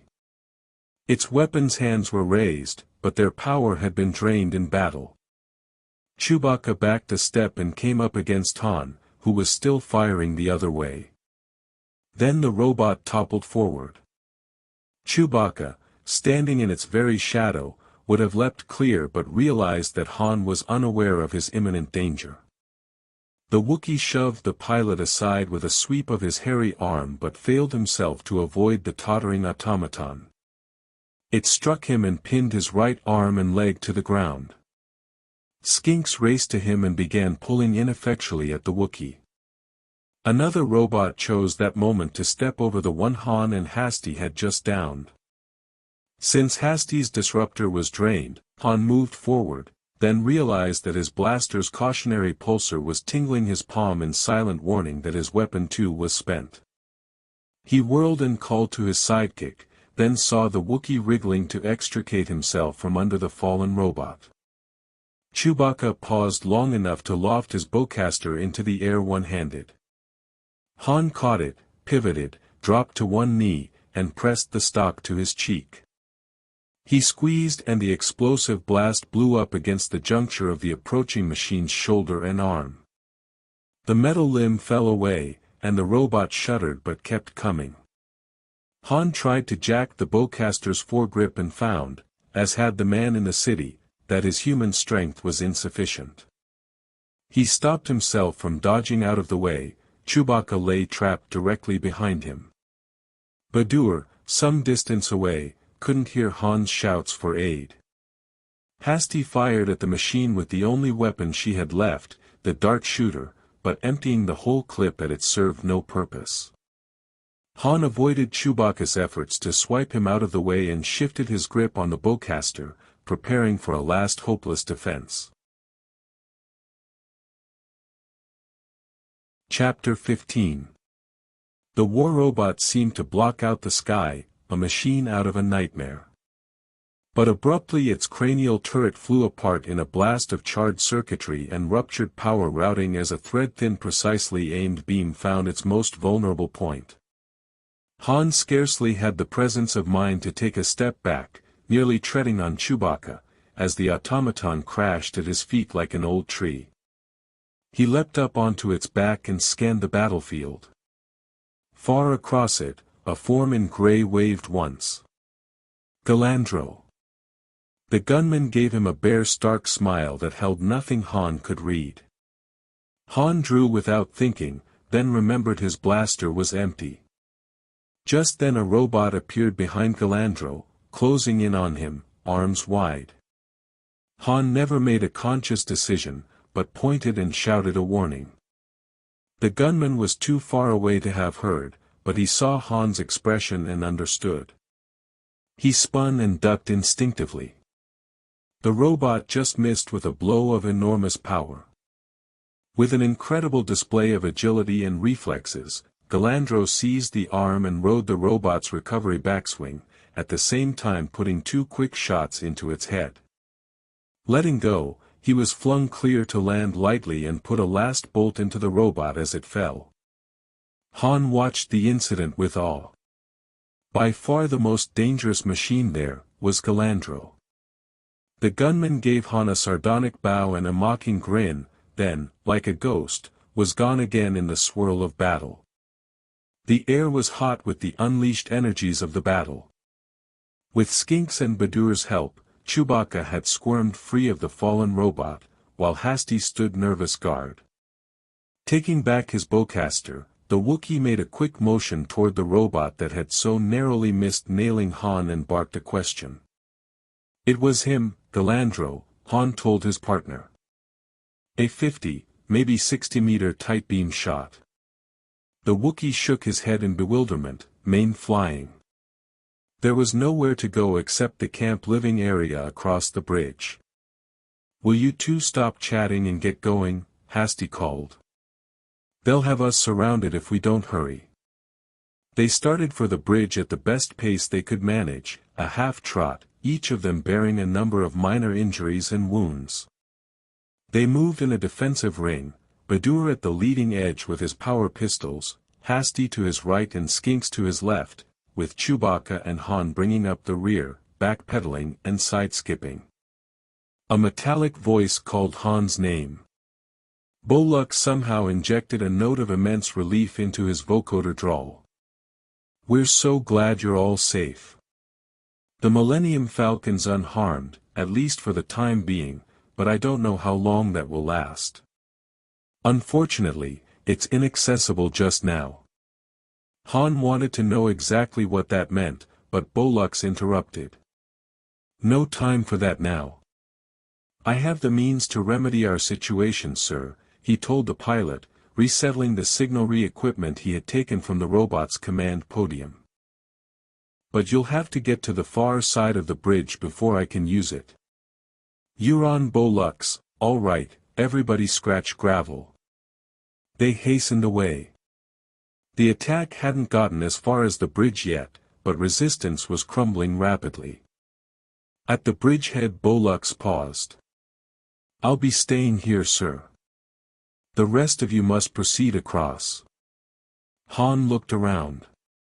"What are you going to do, talk them into suicide?" "You better stay with us, we'll take to the high ground on the plateau." With a strange sincerity the droid refused. "Thank you for your concern, sir, Max and I are flattered. But we have no intention of being destroyed, I assure you." Han felt ridiculous for arguing with a droid but insisted, "This is not the place to get noble old-timer." Seeing the war robots converging on them Bolux persevered. "I really must insist that you go, sir. Our basic programming won't permit Max and me to see you come to harm here." They departed unwillingly. Hasty walked with the tired Skinks beside her. Badur patted the droid's hard shoulder and trudged off, and Chewbacca waved a paw. "Look after Max," Han said, "and don't get yourself junked, old fellow." Bolux watched them go, then searched among the rocks and boulders for a place of concealment at the end of the bridge. Han and his companions slogged wearily across the bridge among others who had survived the robot's onslaught and were now falling back for a final stand. At the halfway point they came upon the body of a fallen mining tech who had died before she could complete the crossing, a Trin whose bright plumage was now charred and burned from combat. Han gently took a shoulder-fired rocket launcher from her lifeless claws, the weapon still containing a half-magazine of rockets.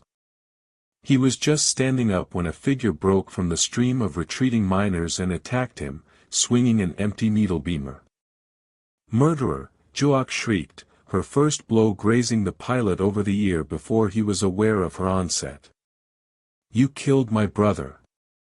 I'll kill you, you filthy animal." Dazed, he pushed himself backward to avoid the blows she was raining on him, forearm up to protect himself. Chewbacca would have torn the hysterical woman from his friend, but at the same moment he was struck from behind, a heavy blow from a thick forearm. The Wookiee fell to his knees, losing his bowcaster, as a huge weight fell upon him, Egom Fass, the enforcer. The two huge creatures rolled over and over, wrestling, tearing at one another. Retreating miners skirted the struggles, concerned only with staying alive. Badur, weakened by the ordeal, waved an unsteady power pistol at Juak. But before he could fire, Hasty had thrown herself at the woman who had killed her sister Lanny. They whirled and fought, hacking and kicking at each other, finding reserves of strength in their mutual hatred. Badur pulled Han up just as Juak got her forearm around Hasty's throat. But Hasty writhed free of the hold, dropped and turned, put her head and shoulder against the other's midsection and drove her back with feet churning and driving. Juak was shoved backward against the bridge's waist-high railing and toppled over it. She fell screaming in a flurry of coveralls, reaching and thrashing. Hasty's momentum had carried her halfway over the rail too. Badur was there in time to pull her back from the rail, grabbing the material of her clothes. She sobbed for breath, her pulse pounding. Then it came to her that the roaring she heard wasn't in her ears. Chewbacca and Egom had gone to war. It had been the second time Jook's enforcer had struck the Wookiee from behind. What the Falcon's first mate felt now could only pallidly be described as outrage. Han waved Badur off when the old man would have shot Egom. The two punched and grasped at one another while Han leaned against the rail to watch the honor match. "Aren't you going to help him?" Hasty puffed, her face showing the scratches and abrasions of her own match. "Chewie wouldn't appreciate that," Han told her, keeping one eye on the rallying of robots at the end of the bridge. But he eased a pistol from Badur's belt in case the match didn't go as it should. Egom had gotten a chokehold on Chewbacca. Rather than squirm out of it or apply an infighting trick, the Wookiee chose to lock both hands on his opponent's arm and turn it into a contest of pure strength. Egom was bulkier, Chewbacca more agile, but the question of brute force was still open. Their arms quivered and muscles jumped in the straining backs. Bit by bit the arm was levered away from Chewbacca's throat. The Wookiee showed his fangs in savage triumph, and burst free of the hold. But Egom wasn't done with tests of strength. He lunged at his antagonist for a deadly hug. Chewbacca accepted it. They staggered back and forth, first the Wookiee's feet leaving the bridge, then the enforcers. Both applied their full brawn in fearsome constriction. Egom feet were lifted clear of the bridge, and stayed that way as the Wookiee held him aloft, muscles standing out like cables under Chewbacca's pelt. The enforcer's struggle became more frantic, less aggressive. Panic crept into his movements. Then there was a crack, and Egom body slumped. Chewbacca let go, and the enforcer slid limply to the bridge's surface. The Wookiee had to rest a paw on a support to steady himself. Han teetered over with the rocket launcher over one shoulder. "You're getting decrepit, 2 tries to put away a bum like that." He laughed and affectionately punched the Wookiee's shoulder. "Enough, enough," Skinks protested, tugging at Han's red-seam trouser leg. "The robots are ready to attack," Boluk said. "We must be across the bridge." Han didn't know how much chance the labor droid stood of stopping the steel horde, but he and the others obeyed Skinks' pleas. There was no one to stand with them at the end of the bridge. The miners who had reached it had gone either to put up barricades in the buildings or to find safe places among the rocks. Han stopped as soon as his boots were off the bridge. He sat on the ground looking back across the bridge. "We might as well face it here." No one made any objection. Badur gave Hasty one of his pistols, while Chewbacca fitted a new magazine into his bowcaster. Hasty put one arm around Han's neck and kissed his cheek. "That's for a good try," she explained. Bolux crouched in a jumble of boulders on the far side of the bridge. The mining operations site was now completely razed. Machinery was burned and buildings were flattened, and no living thing could be seen. The Corps commander had mustered all his forces with high-pitched summonses. Other resistance had been crushed, all that remained was to annihilate the barracks area on the far side of the bridge, the successful completion of their first combat action in generations. Bolux waited and didn't try to interfere. That would have been useless, he knew. They weren't so different from him. The machines gathered around their commander by the hundreds. The Corps commander indicated the way with a long metal arm, gleaming like a statue of death in the blue-white light. He stumped toward the bridge, and his awesome troops crowded after him. About to step onto the bridge, Bolux triggered the command signalry he had brought from the podium. The Corps commander fell into a marching step as the signals reached him. He didn't question them, the commands were automatic, military, geared to a segment of him that didn't doubt or ponder. Such was his construction. Behind their commander the other war robots responded to the signal as well, falling into ranks of 10, in step with their leader. funneled onto the bridge, their ranks filled it from side to side. They stepped with meticulous precision. Metal feet tramped, arms swung in time. "Will it work?" Bolux asked his friend. Blue Max, tuned in with both their audio pickups, listened carefully, cautioning the droid not to bother him at this critical point. At Max's instruction, Bolux adjusted the marching tempo, matching the forced vibration of the robot's tread to the bridge's own natural frequency, creating a powerful resonance. The war robots marched in to do battle for an overlord generations dead. The bridge began to quake, dust rising and forming a haze with the unified footfalls. Timbers reverberated, joints and stress members strained. The perfection of their marching made the robots a single, unimaginable power hammer. More of them poured onto the bridge and took up the step, adding to the concussions. At last the bridge itself thrummed under them as Max found the perfect beat. All the robots were on the bridge, with no thought but to get to the other side and attack the enemy. Han and the others rose, waiting. "I guess Bolux couldn't pull off his plan," Han said. The front rank, following their gleaming leader, had grown large. "We'll have to fall back." "There's not much room for that," Hasty reminded him sadly. He had no answer. Suddenly Skinks exclaimed, "Look!" Han did, feeling a deep vibration through his boots. The bridge was shuddering in time with the robot's march, its timbers creaking and cracking with the punishment it couldn't absorb. Feet pounding, the robots marched on. Then there was a rending snap. The vibration had found a member that couldn't support it. A timber bent and turned in its bed of press-poured material. The bed wouldn't accept the play and the timber twisted and split. All the supporting members at that side of the bridge gave way. There were electronic bleats of distress from the war machines and the popping of aged rivets from the timber joining plates.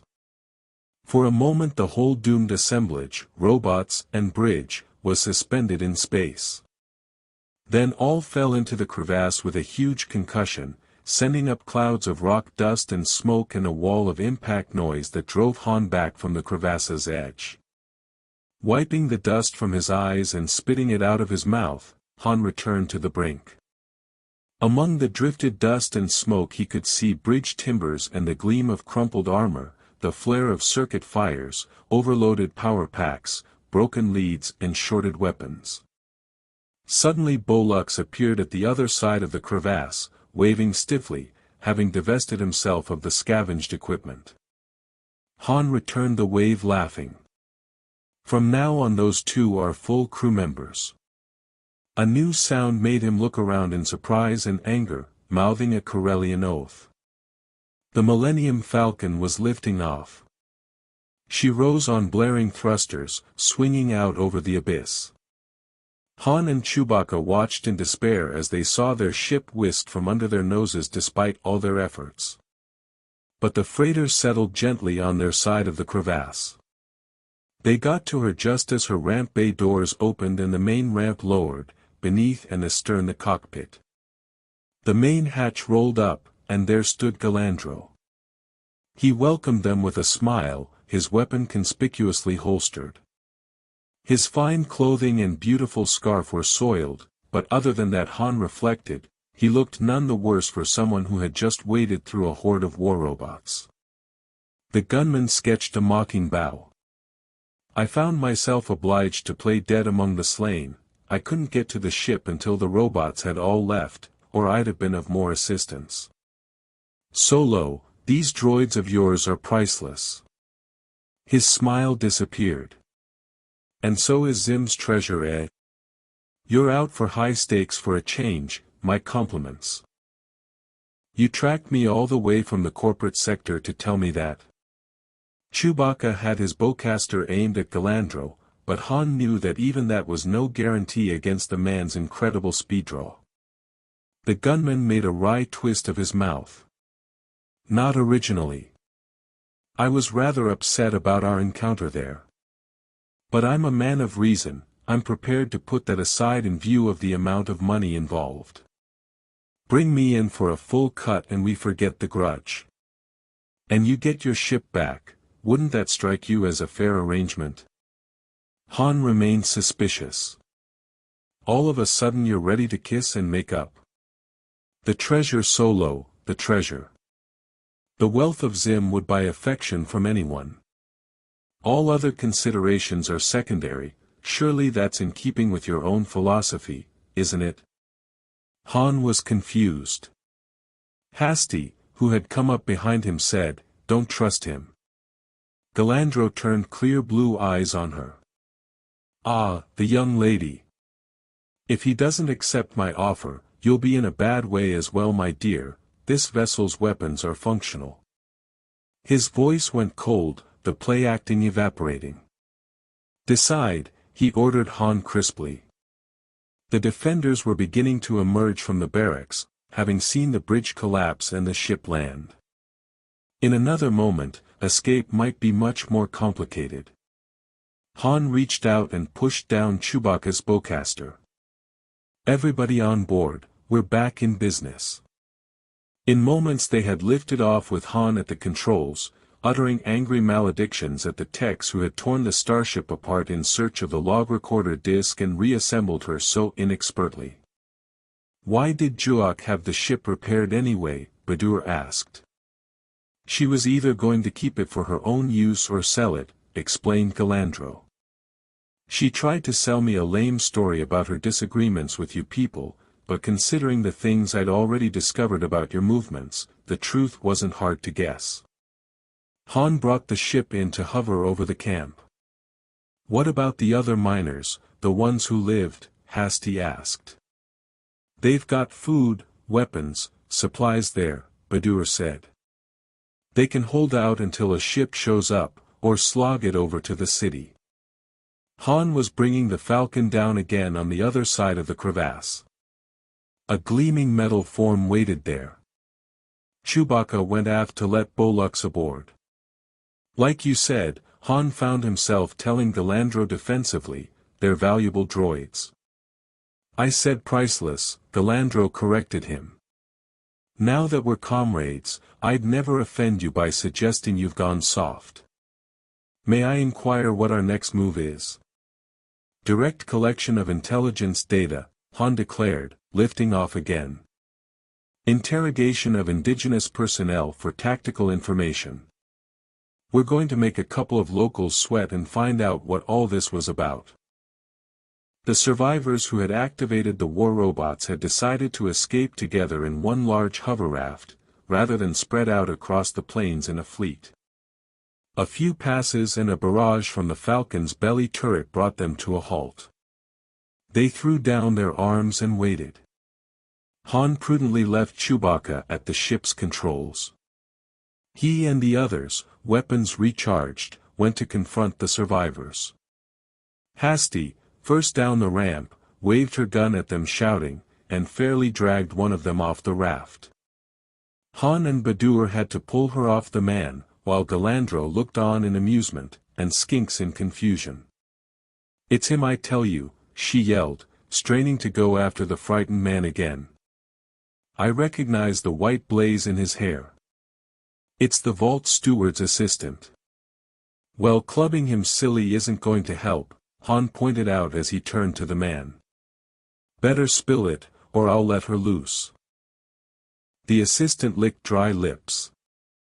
"I can say nothing, I swear. We are conditioned in youth not to reveal the secrets of the survivors." "Old-fashioned hypno," Han dismissed it, "nothing you can't overcome if we scare you enough."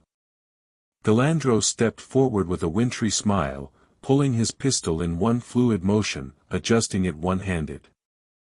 A low-power, high-resolution beam sizzled into the ground at the captive's feet, blackening and curling the grass. The man paled. Bolux had come up, his chest plastron open. "There's a better way," Blue Max advised. "Circumvent his conditioning, and we can find out anything we want. We can rig up a strobe and key it to the same light pattern the survivors use." Galandro was dubious. Query, computer, can you duplicate the survivor's light pulses exactly?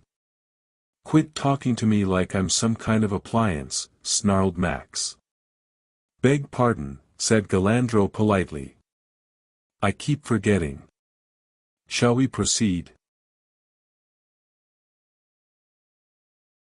Chapter 16.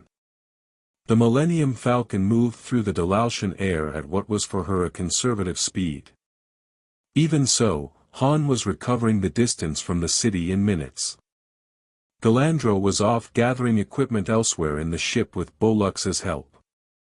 Hasty and Badur sat respectively, in the navigator's and communication officer's high-backed chairs, behind Han and Chewbacca. Skinks, his injuries dressed and treated, as theirs had been, was curled in Hasty's lap. It's hard to accept, Hasty was saying. All these years. How could a secret be kept for generations? Secrets have been kept for ages, Badur pointed out. It was easy enough in this case, there are really two strata in the survivors' organization. The dupes lived and died there in the mountains, maintaining the war robots as a religious ritual, holding their ceremonies once in a while. Then there were the others, the ones who knew the secret of Zim's treasure and waited for the time they could use it. But they all got the conditioning as children, right? Han asked. And when Lanny happened on the mountain base and got her hands on the log recorder disc and put it in the lockbox at the vaults, Hasty murmured, her voice thick with sorrow, she couldn't have known that the steward was part of the survivor's apparatus. Such had been the assistant's testimony once his conditioning had been overcome. The steward had sent the disc back to the survivor's mountain warren as soon as it had come into his possession, of course. And he had contrived a non-existent voice coder to keep Lanny, Hasty, or anyone else from claiming it. He was aware that Juok had learned something about the disc from Lanny before killing her, and that the woman was actively seeking it. He had passed word to her through survivor double agents that the Millennium Falcon had landed, knowing he couldn't cope with the starship if force were brought to bear on the vaults. He knew Juok could, and hoped that Hasty and the others and their ship would be destroyed in battle, and the matter closed. But instead, Juok had mounted the ambush that had resulted in the capture of the Falcon. Not having found the disc on board the starship, Juok had made pointed inquiries at the vaults. The steward had managed to put her off but, knowing it was only a matter of time until she used force to inspect the lockboxes herself and put him to a more harrowing interrogation, he ordered the long-dormant Guardian Corps sent out against the mining camp. The war robots, maintained through generations for just such an emergency, had come close to accomplishing their purpose.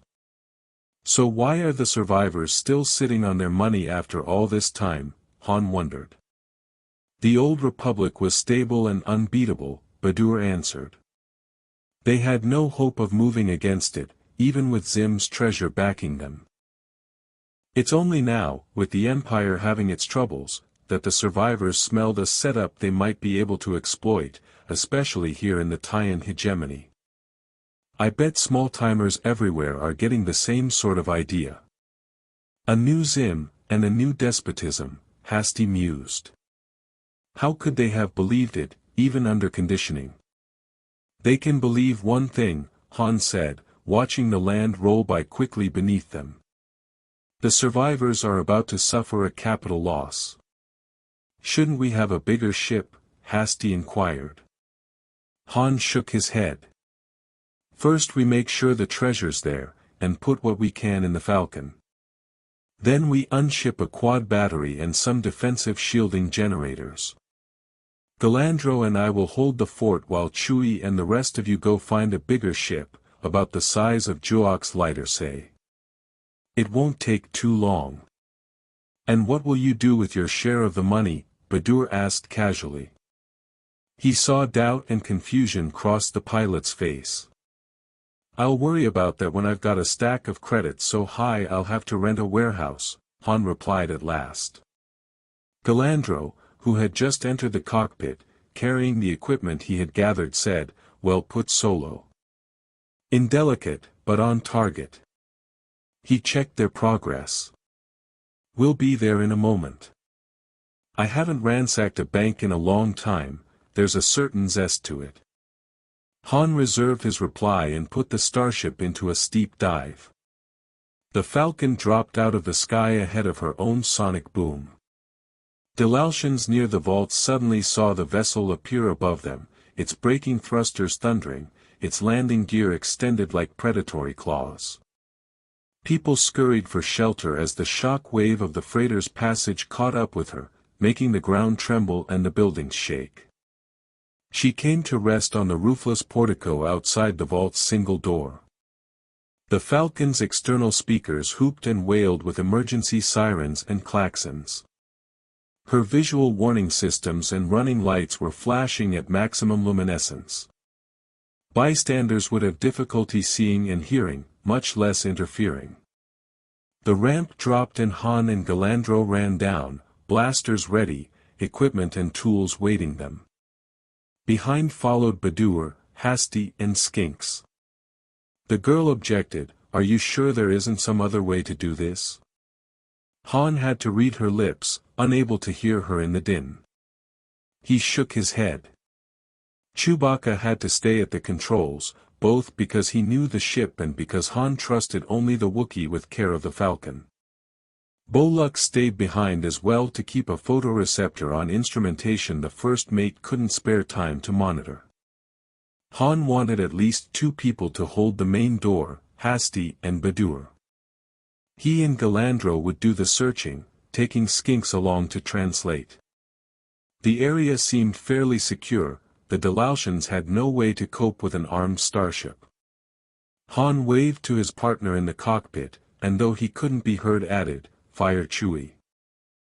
From the Falcon's top and belly turrets, shot lines of red annihilation, playing on the closed door of the treasure vault.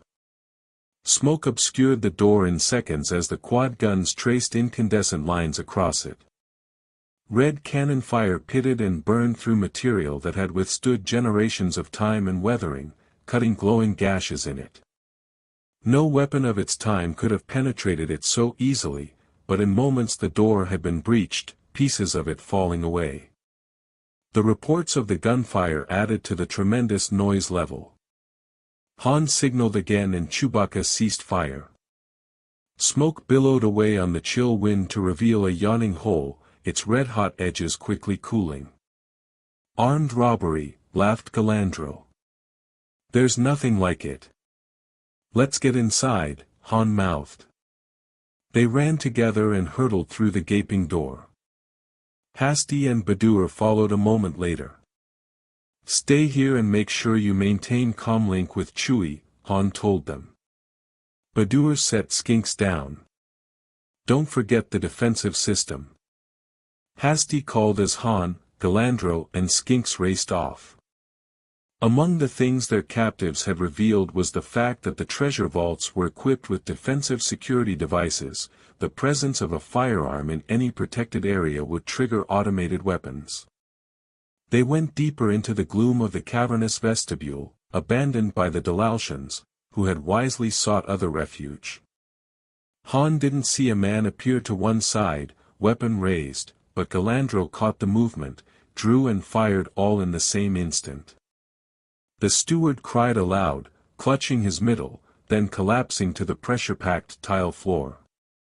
The gunman kicked the steward's dropped disruptor away. "You cannot," the white-bearded man moaned, half in delirium from his wound. "We have kept it safe, unsullied since we were entrusted with it." His lids fluttered and lowered forever. Galandro laughed. "We'll make better use of it than you, old man. At least we'll get it into circulation, I Solo."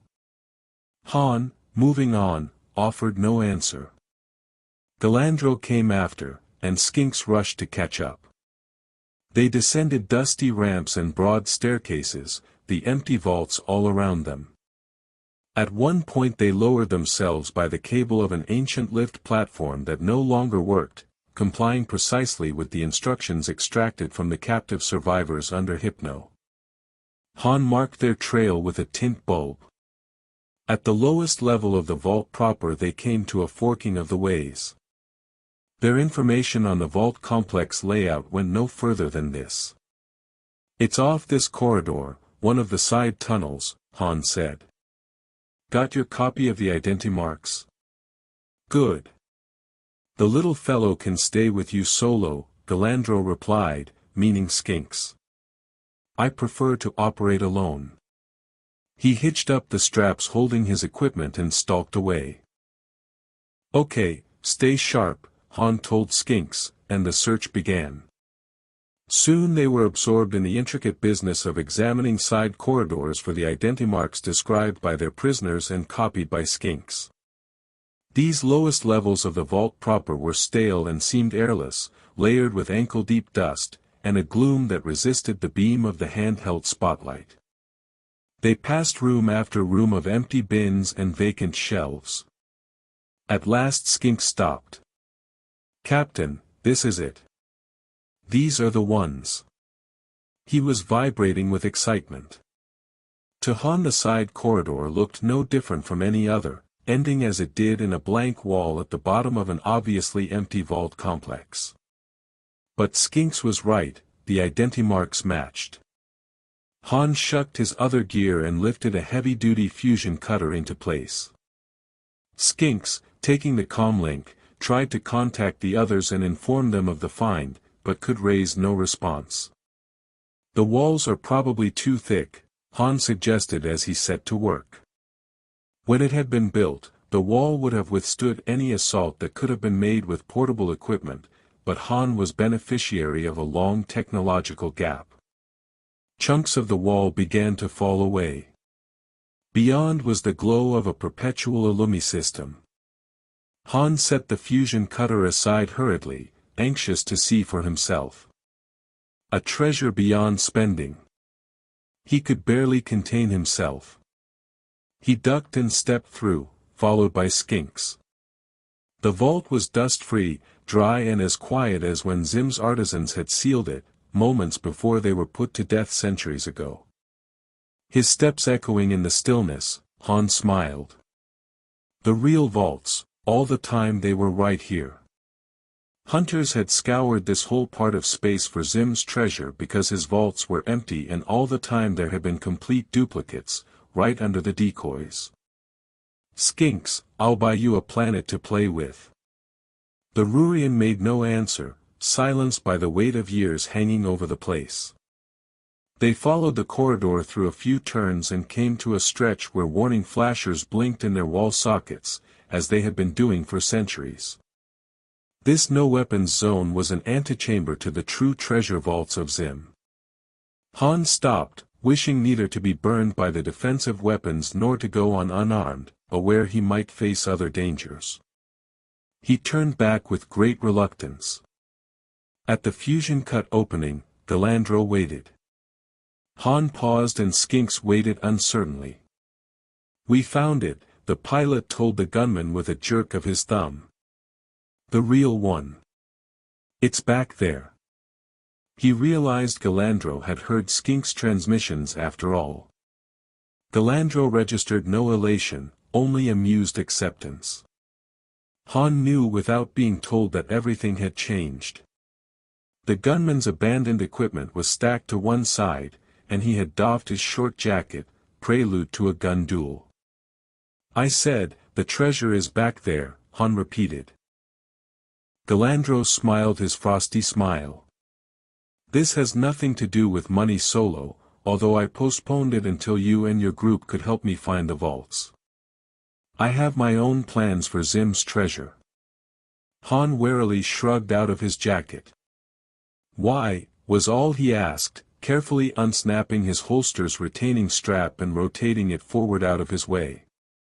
His fingers stretched and worked, waiting. "You require chastening solo. Who do you think you are? Truth to tell, you're nothing but a commonplace outlaw. Your luck has run out, now, call the play." Han nodded, knowing Galandro would if he didn't. "And this'll make you feel superior, right?" His hand blurred for his blaster, the best single play of his life. Their speed draw mechanics were very different. Han's incorporated movements of shoulders and knees, a slight dipping, a partial twist. Galandro's was ruthless economy, an explosion of every nerve and muscle that moved his right arm alone. When the blaster bolt slammed into his shoulder, Han's overwhelming reaction was surprise. Some part of him had believed in his luck to the end. His own draw half completed, his shot went into the floor. He was spun half around in shock, smelling the stench of his own charred flesh. The pain of the wound started an instant later. A second bolt from the cautious Galandro struck his forearm and Han's blaster dropped. Han sank to his knees, too startled to cry out. Skinks retreated with a terrified chitter. Swaying, clasping his wounded arm to him, Han heard Galandro say, "That was very good Solo, you came closer than anyone's come in a long time. But now I'll take you back to the corporate sector, not that I care about the authorities' justice, but there are those who have to be shown what it means to stand in my way." Han gasped through locked teeth, "I'm not doing any time in any authority horror factory." Galandro ignored that. "Your friends are more expendable however. If you'll pardon me, I'll have to see to your Rurian comrade before he gets into any mischief." He slapped a pair of binders he'd found on board the Falcon around Han's ankles and ground the pilot's comlink under his heel. "You were never the immoralist you feigned to be Solo, but I am. In a way, it's too bad we didn't meet later, when you were salted and wiser. You're pretty good in a fight, you might have made a useful lieutenant." He removed the charge from Han's blaster, tucked it into his belt and sauntered off after Skinks, who unable to get past the gunman, had fled back down the corridors toward the treasure vaults. Galandro moved cautiously, knowing the Rurian was unarmed but counting no being harmless, when it was fighting for its life. He rounded a corner to see Skinks cowering against the wall some distance along, gazing at him with huge terrified eyes, paralyzed with fear. Around the far turn of the corridor he could see the reflected warning lights of a no-weapons zone. Gripping his blaster, Galandro smirked. "It's a pity my little friend, but there's too much at stake here. Solo's the only one I can afford to take alive. I shall make this as easy as I can. Hold still." Drawing a bead on Skink's head, he stepped forward. Energy discharges flashed from hidden emplacements, even Galandro's fabulous reflexes gave him no edge against the speed of light. Caught in a flaring crossfire of defensive weapons, the gunman was hit by a dozen lethal blasts before he could so much as move. He was the center of an abrupt inferno, then his scorched remains fell to the corridor floor and the smell of incinerated flesh clogged the air. Skinks uncoiled from his spot at the corridor wall bit by bit. He threw aside the warning flashers he had removed from their sockets along the corridor's wall. He gave silent thanks Galandro hadn't noticed the empty sockets, a prudent Rurian probably would have. "Humans," remarked Skinks, then went off to rescue Han Solo. "Not much left of him, is there?" Han asked rhetorically an hour later as he stood over Galandro's blackened remains. Like the others, he had left his gun outside the no-weapons zone. Badur and Hasty had made temporary repairs to his shoulder and forearm with one of the ship's medipacks. If Han received competent medical attention soon, there would be no lasting effect from Galandro's blaster bolts. Chewbacca was just finishing a careful examination of that corridor and the one beyond, running a thorough check along the walls to search out each weapon's emplacement. He had opened each one with hand tools and deactivated it. Satisfied that there would be no danger in bringing power equipment and tools inside, the Wookiee barked to Han. "Let's get busy, I don't like the idea of the Falcon being unmanned." When Skinks had returned with news of the gun duel, Chewbacca had moved the starship so that she blocked the main door, her ramp extended down through it. He had warped the ship's defensive mantle around and set her guns to fire automatically on sensor lock should anyone come too close, one warning volley and then the real item. The Dalaltians trapped inside on the starship's arrival had already surrendered and been permitted to leave. The Falcon would protect the treasure hunters for the time being, but Han didn't want to press his already overextended luck. They gathered their gear and moved on. At the end of the next corridor was a metal wall bearing a Wookiee-high representation of Zim's death's head symbol. Chewbacca lifted the fusion cutter to it and began slicing, splitting the insignia in two, amid flying, flashing motes. Then he began carving in earnest. Heat washed back across him. In short order there was a wide opening in the door. Beyond, bathed in the glow of Illumi panels that had been keeping the place bright for generations, was the glittering of gems, the gleam of metals, piles of strongboxes, and racks of storage cylinders in warehouse-sized shelf stacks that stretched from floor to high ceiling and away into the distance as far as they could see. And this was only the first of the treasure rooms. Skinks was quiet, almost reverent. He had made the find of a lifetime, a discovery out of daydreams. Badur and Hasty remained solemn too, as they considered the size and wealth of the place, the impact it would have on their lives, and the memory of what they had gone through to stand here. Not so Han and Chewbacca. The pilot jumped through the gap in the door, wounded arm held to him by a traction web. "We did it! We did it!" he shouted in glee. The Wookiee lurched after him, tossing his long-maned head back with an ecstatic "Ruo." They slapped each other, laughter echoing away into the piles of treasure. Chewbacca's huge feet slapped the floors in a thumping victory dance as Han laughed in joy. Skinks and Badur had gone to open containers with Bolux's help, to examine Zim's spoils. Chewbacca offered to assist them. "Spread it out here," Han enjoined him. "I want to roll around in it." He paused when he noticed Hasty nearby, eyeing him strangely. "I always wondered what you'd be like," she told him, "when you found your big win, you and the Wook." "What now?" Han still rode the wave of elation. "What now? Why will," he stopped, giving the subject some serious thought for the first time. "We'll pay off our debts, get ourselves a first-class ship and crew, Hasty nodded to herself. "And settle down, Han?" she asked softly. "Buy a planet, or take over a few conglomerates and live the life of a good man of business?" She shook her head slowly. "Your problems are just beginning, rich man."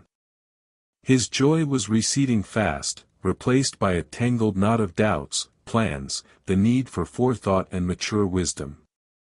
But before he could berate Hasty for being a spoilsport he heard Chewbacca's angry roar. The Wookiee held a metallic ingot, frowning at it in disgust. He dumped a handful of them onto the floor in a chiming avalanche and gave the pile a kick that sent ingots skittering every which way. Han forgot Hasty and went to his friend. "What is it?" Chewbacca explained with frustrated grunts and moans. Han picked up one of the ingots and saw that his co-pilot was right.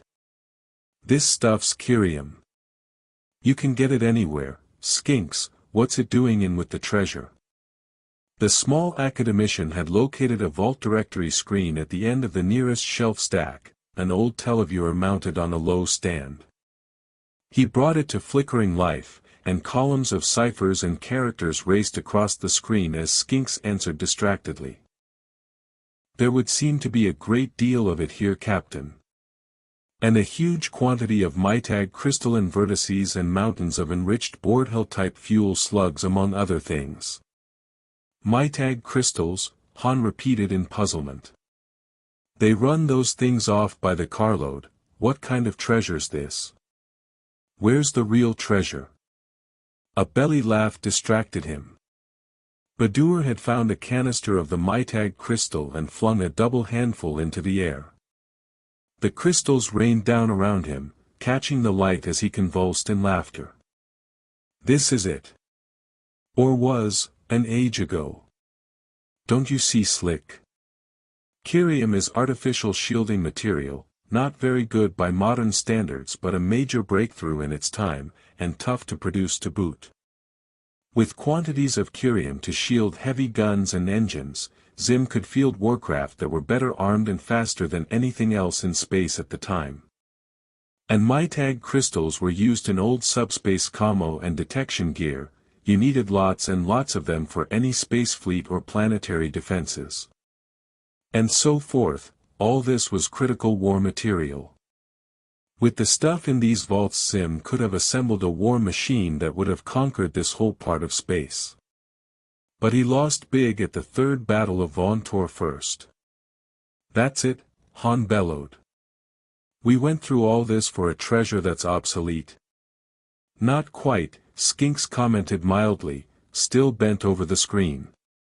One whole section is filled with information tapes, artworks and artifacts. There is 100 times more information contained here than everything we know about the period altogether. I'll bet the survivors have long since forgotten just what it was they were guarding, Hasty put in. They believed the legends, just like everyone else. I wonder what did happen to the Queen of Ranrun. Badur shrugged.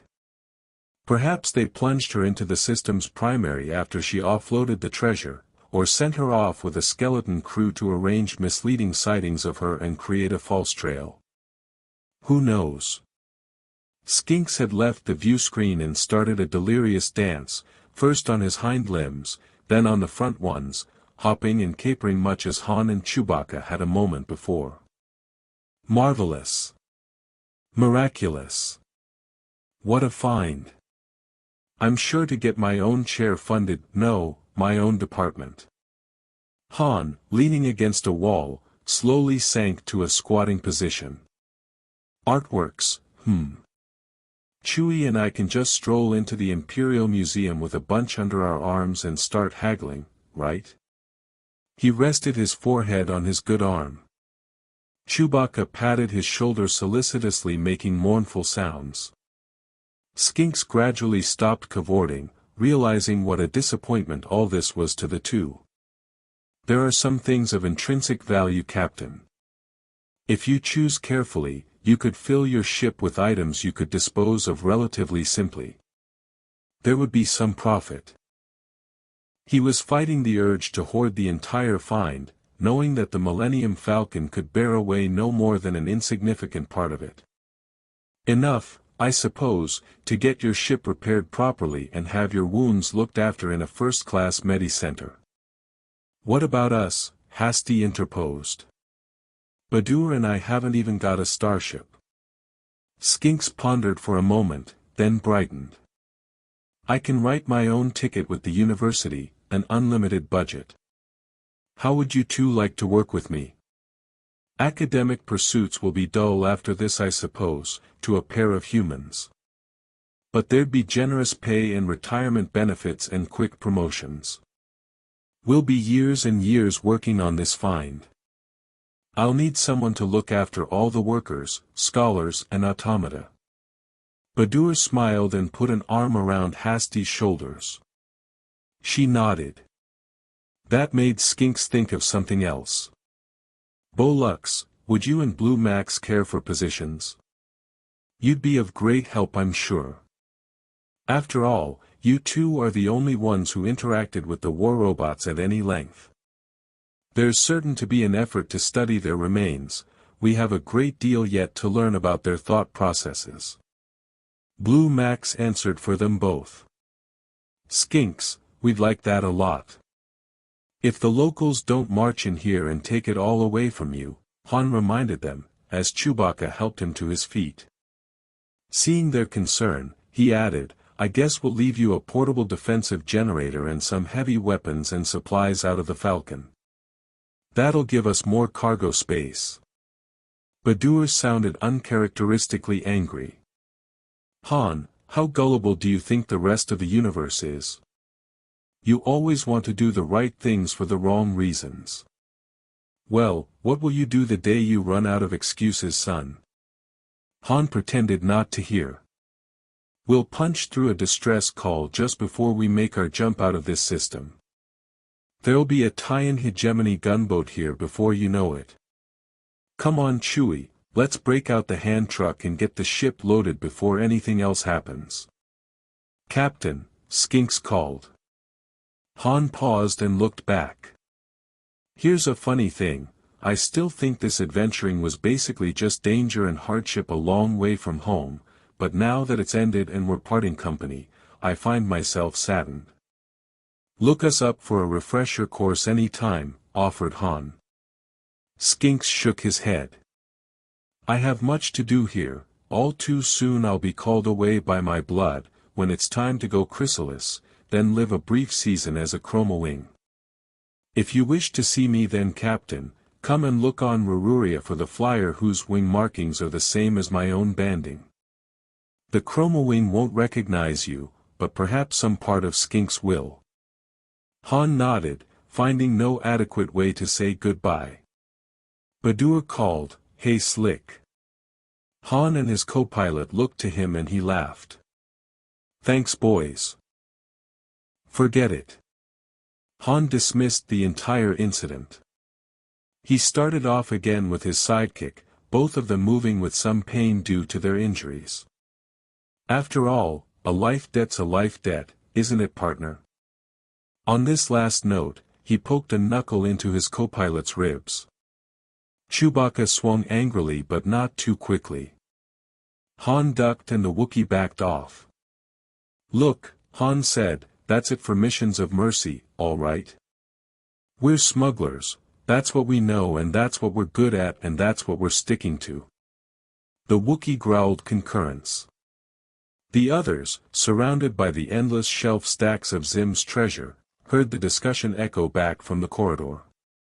Han broke into Chewbacca's rumblings with, when the Falcon's repaired and this wing of mine's fixed, we're going to try another Kessel spice run. The Wookiee croaked an irritated objection. Han insisted. It's fast money and we won't have to look at any dirt. We'll get Jabba the Hutt or somebody to back us for a cut. Listen, Itv got this plan. Just as they were moving out of earshot, Chewbacca's protest stopped. He and Han Solo shared some joke that made both laugh slyly. Then they returned to their schemes. There, Badur declared to Hasty, Skinks, Bolux and Blue Max, go the real survivors. The end. This was the story of Han Solo and the Lost Legacy. May the Force be with you, always.